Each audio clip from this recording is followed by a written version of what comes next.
Hi guys! In this lesson, we will add several formulas that will ensure, once we start populating the sheet with data from the database, everything will be calculated perfectly. Firstly, we can start by adding formulas that calculate each of the total and subtotal lines. I will add a formula that sums gross sales and discounts here. And then, below, I'll add another formula that calculates gross profit. These are the two subtotal lines. We'll have the same thing for full margin delivered. It will be the sum of gross profit, distribution, and warehousing. Very well.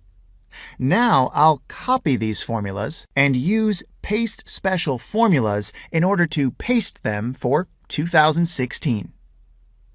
Okay, great. The other formulas we need to include are the ones located on the right. Here we have two types of variation calculations, absolute and percentage.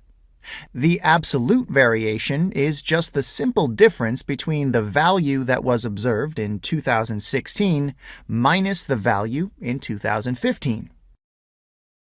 We can calculate percentage variations by dividing the quantity that was observed in 2016 by the quantity we have in 2015 and subtracting 1.